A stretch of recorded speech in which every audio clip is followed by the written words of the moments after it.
The world-famous Indianapolis circuit plays host to the United States Grand Prix, the first major sporting event in the country since September the 11th. Round 16 of the championship also marks John Alesi's 200th race. Michael Schumacher qualified on pole for the 10th time this season. His old rival would have lined up second, but he exited the pits under a red light during warm-up, had his best time excluded, and was demoted to fourth, behind Ralf Schumacher and Juan Pablo Montoya. Even at his last race, Joe Ramirez still feels the tension, as we are seconds away from the start. Michael Schumacher maintains his slender advantage. Montoya gets past Ralf, and Barrichello demotes Häkkinen to fifth. Montoya tries a hopeful move round the outside. Barrichello shows how it should be done and takes third. The field have negotiated the first corner safely, while Montoya tries to keep Michael Schumacher in sight. The leaders approach 220 miles per hour on the start-finish straight, while Nick Heidfeld, Kimi Räikkönen and Jarno Trulli make use of the full width of the track as they squabble over seventh. Unfortunately, 3-1 won't go, and Räikkönen's front wing is testament to that. Schumacher emerges from the haze, while Barrichello hassles second-place Montoya. The Brazilian's usual light fuel load helps him make easy work of the Colombian, but Montoya only needs to stop once. Will that help him get back ahead? Michael Schumacher helps his teammates quest for second place in the Drivers' Championship. 10 points would put it out of Coulthard's reach. Alesi is determined to celebrate his hallmark race with some championship points. Button does little to spoil Alesi's anniversary, and the Frenchman is up to 8th, much to Flavio Briatore's annoyance. Barrichello's superiors will be in a better mood as the race leader prepares for his first of 2 stops. John Todd hopes that his mechanics can make this risky strategy pay off. The Brazilian's stop allows Schumacher and Montoya to retake first and second position, and Coulthard will shortly move into third place. Montoya has the leader in his sights. Despite that fact, Patrick Head looks far from impressed.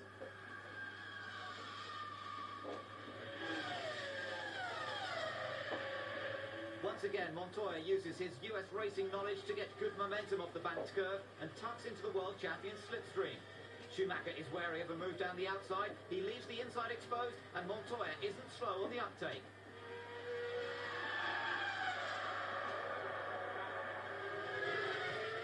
While Montoya goes from strength to strength, his teammate slips down the order.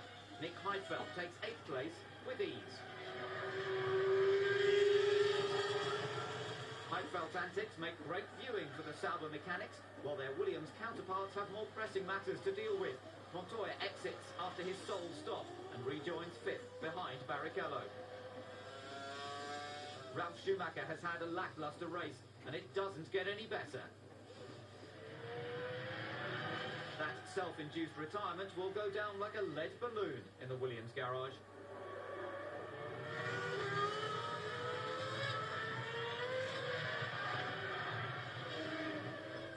More bad news for Williams. A second victory for Montoya is put on hold by hydraulic pump failure.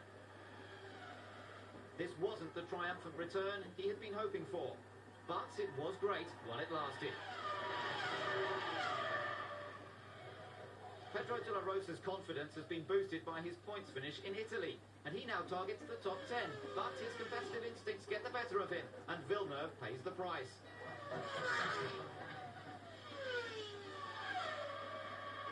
Craig Pollock knows the consequences of clashes like that, and the former Indy 500 winner is forced out.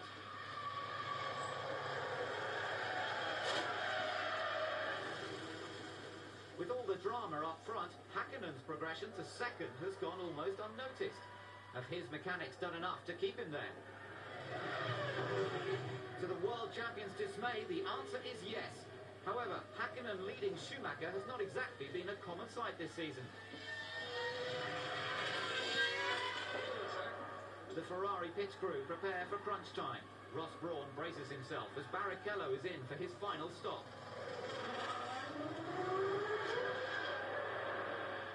Despite their best efforts, the lead is lost to Häkkinen, at least for now.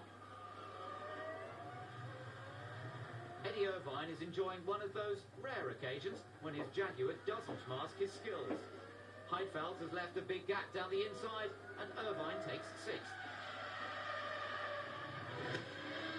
That trail of smoke could mean one of two things for Barrichello, either a small oil fire or a major engine failure. The latter option would give the win to Häkkinen and be a great going-away present for Joe Ramirez. A spectacular exit looks on the cards as Barrichello slumps to fourth behind Coulthard.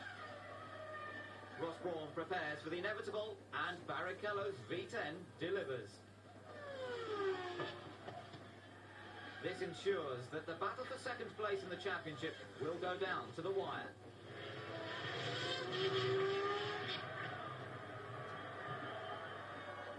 Imminent victory puts a spring in the step of the McLaren team as Mika Häkkinen rounds the final corner to win the United States Grand Prix. The misfortunes of others helped, but it was still a great drive from the Finn. David Coulthard's third place behind Schumacher will help brighten up a disappointing season for the Silver Arrows. Jarno Trulli's fourth place will do the same for Jordan in their pursuit of Honda-powered honours.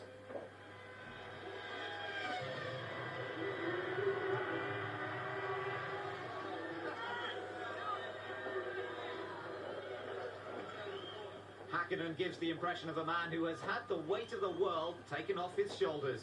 His sabbatical has given him plenty of inspiration.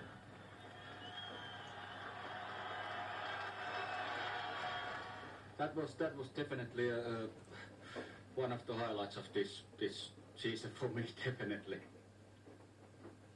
And winning a British Grand Prix this year was, for me, was something what I always wanted to in my book, basically, and Indianapolis was the other one, and this is it, you know. While it's all smiles for McLaren, Jordan are looking anxious as Trulli's car is under investigation for a technical infringement.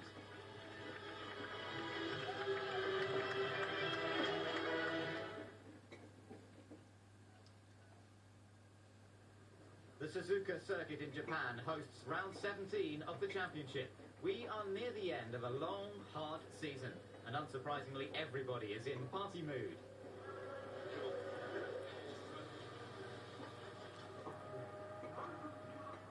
A season-long break and Formula One retirement will await two of the sport's icons.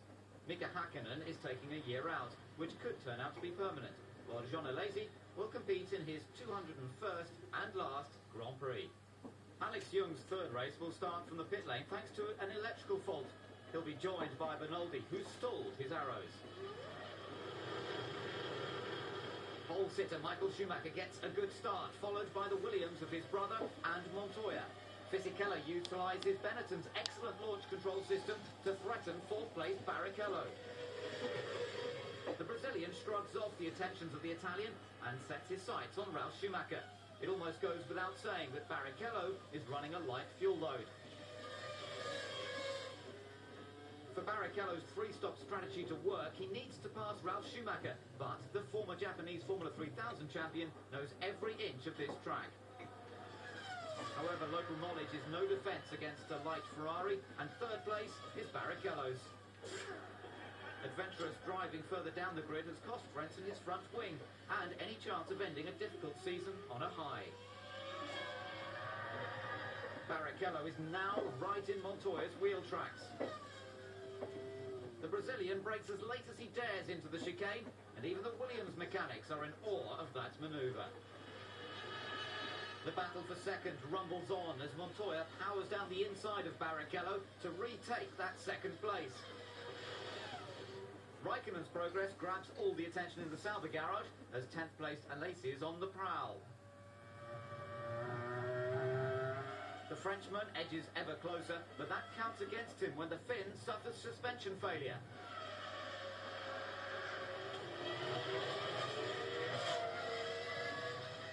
The wrecked cars finally come to rest. The rookie and the veteran had a lucky escape.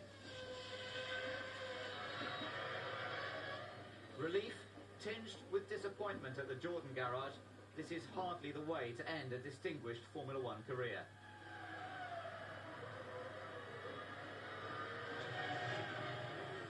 Michael Schumacher enters the pit lane for his first of 2 stops. He'll lose the lead, but the Ferrari crew are experts at damage limitation.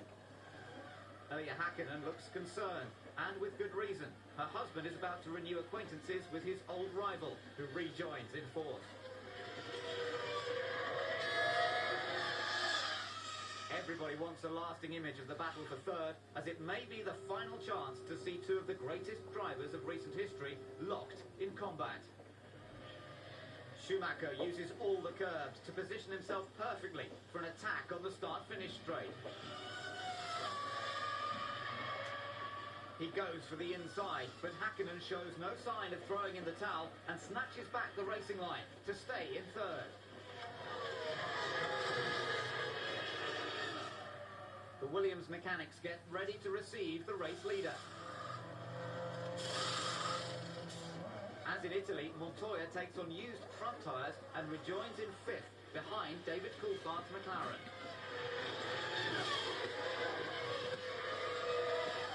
Tyre wear is the least of Eddie Irvine's problems, as a fuel rig malfunction ends a forgettable season for the Jaguar number 1.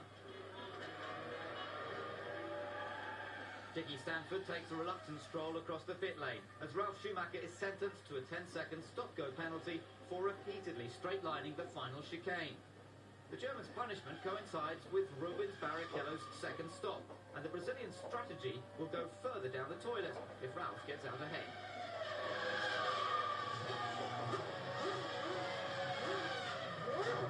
Rubens does get out first, but Ralf isn't prepared to accept 6th position and uses every bit of track, and some he shouldn't, to get ahead.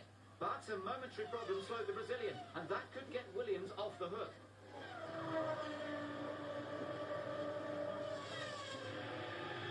6th place Barrichello channels his frustration into finding a way past Ralf Schumacher. The last chicane provides the opportunity, but Ralf cuts the corner yet again, further frustrating the fuming Brazilian. Allowing Barrichello through could remove the threat of another penalty, but Ralf shows no sign of doing that. Barrichello hasn't got time to ponder the German's ethics. He snatches back 5th to the delight of his fans. The Williams team don't know what to make of their man's bizarre race. Michael Schumacher's second stop ends his spell at the front, briefly handing first place to Montoya. Häkkinen has risen to 2nd place, but he also requires another set of tyres and fuel. Will the previous order be restored, or can Montoya's pit crew gift wrap the lead? Not this time. The Colombian will have to work very hard for his 2nd win. Ron Dennis boys are currently 3rd and 4th, with Häkkinen leading the way.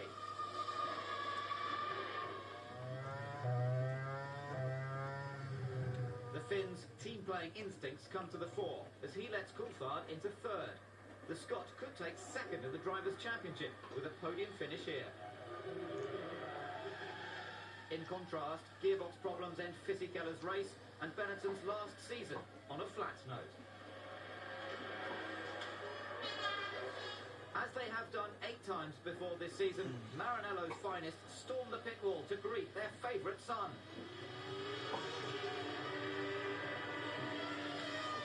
Michael Schumacher wins the Japanese Grand Prix ahead of Montoya and Coulthard.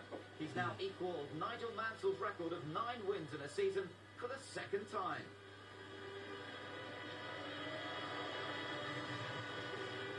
It's a great season which has finished. Even I'm struggling to find the right words now. The point is that with that result to go into the winter break, that's obviously very nice. You can relax, you can look forward to next year, and the team obviously can be relaxed, especially after what happened a little bit the last 2 races. In sport, generally, people put very quickly question marks about your competitiveness, and that's the way to answer them. Michael Schumacher has added another entry to his already impressive CV. Such was his dominance that the record for the most points in a season has also been claimed by the German. Ross Brawn and John Todd also deserve credit for this monumental achievement. The combination of Ferrari and Schumacher has done it again. Few would bet against the German equalling Fangio's record of 5 world titles.